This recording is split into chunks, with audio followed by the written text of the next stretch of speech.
Chapter 11. Final Pilgrimage to the Himalayas.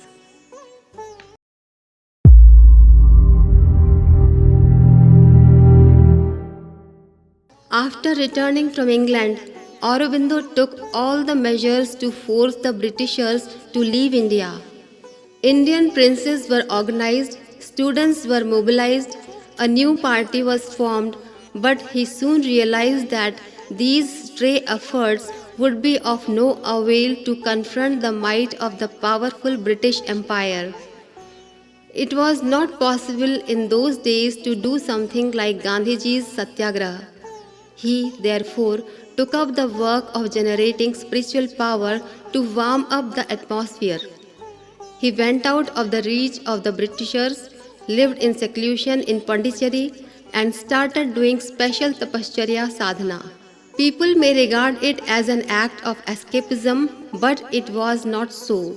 Those having keen observation knew it very well that Aurobindo generated powerful invisible energy by his tapasya. The subtle atmosphere was warmed up, giving birth to a number of great personages at a time which was unprecedented in the history of the country. Anybody can be a political leader, but he is not necessarily a great man. Great persons are great from every point of view, and they possess the capacity to visibly and invisibly move and influence the public mind. Having lost everything on account of slavery over a period of 2000 years, the country needed such helmsmen who could lead the nation out of difficulties. They were all born at one time in large numbers, like whirlwinds in hot summer. Thus, in due course, Aurobindo's dream was fulfilled. In the history of spiritual sciences, tapasya and sadhana have been regarded as the only means for higher attainments. This cannot be done by clinging to a luxurious, comfortable lifestyle. It needs a single-pointed concentration towards the achievement of the noble aim. At the time of writing 18 Purans, Vyas retired to a cave near Vasudhara in Uttarakhand. Ganesh undertook to help him as his scribe on the condition that he will not interrupt and will keep totally silent. Such an important work could not have been accomplished without this uninterrupted concentration.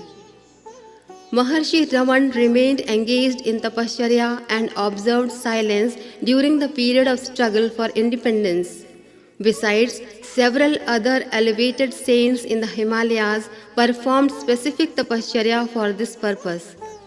This invisible spiritual contribution cannot be seen and appreciated with material senses. Persons having spiritual insight alone know its truth. Keeping in view the principle that means have to be in accord with the importance of a particular end, specific tapasya is being performed these days to change for the better the quality of present atmosphere. Its nature and standards are therefore difficult. In the beginning, I was entrusted with the task of refining public attitudes and stimulating enthusiasm in the masses for constructive activities. This could not have been done merely by setting up an organization and preparing speakers, musicians, resources of publicity, etc. Gurudev, who understood the reality very well, had therefore entrusted only one task in the beginning, that of performing 24 Gayatri Mahapurashcharans for 24 years. The credit for all the accomplishments during the last 30 years goes to this initial tapasya, which served as a fixed deposit capital. At that time also, it was not restricted merely to performing a fixed number of jap. Several restrictions, disciplines and pledges were also attached to it. Jap of a fixed number of mantra can be performed by anybody who is sitting idle, but accomplishment of any great task cannot be achieved merely by such symbolic worship. It has to be linked up with the strict tapasya which energizes and rejuvenates physical, astral and causal bodies and makes them strong in all respects. Accumulated sins and impurities act as great impediments in the path of spiritual progress.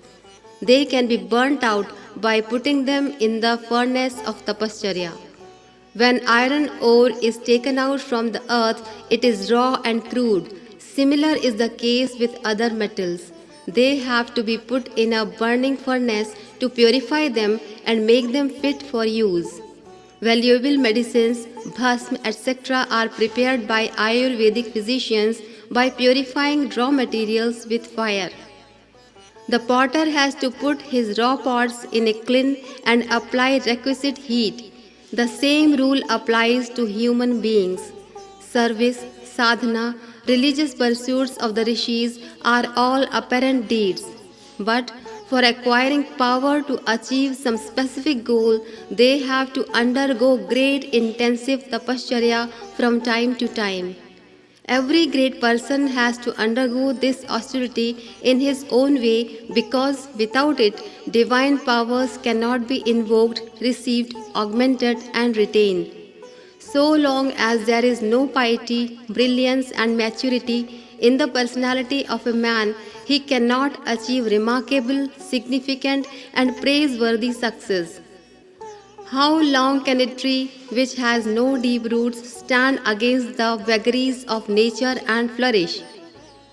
The fundamental principles of tapasya are self-restraint, sanyam, and proper utilization of resources. By observing restraint of sense organs, indriya sanyam, a man remains healthy and the store of his willpower never gets exhausted. By observing restriction in respect of spending money, Arth Sanyam, a man has to lead a simple life of an average citizen and maintain himself on his self-earned, honest earnings. Best utilization of one's own time is known as Samay Sanyam, in which a set work routine has to be followed and body and mind are applied to specific useful pursuits. This leaves no time for indulging in evil deeds. By exercising restraint in respect of thoughts, which are sanyam, the outlook of a person becomes devout, spiritual, and religious, and it becomes easy for him to perform sadhana of bhakti yoga, jnana yoga, and karma yoga. Self-restraint, Sanyam, means saving. By exercising Sanyam of these four kinds, much energy is saved after meeting worldly needs, which can be utilized in serving noble purposes. Such a person leads a relaxed, happy, jovial life and accomplishes his personal as well as universal good. Gurudev had taught me 60 years back to follow this path, which I have been following strictly ever since.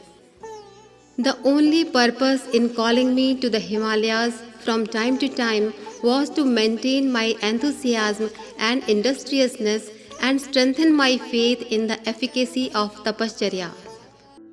My life, its legacy and message. हमारी वसीयत और विरासत. Author Sri Ram Sharma Acharya. If you found this video helpful, then please like, comment and share it, and subscribe to our YouTube channel Rishi Chintan. Please press the bell icon so that you will receive notifications of our upcoming videos. Thank you.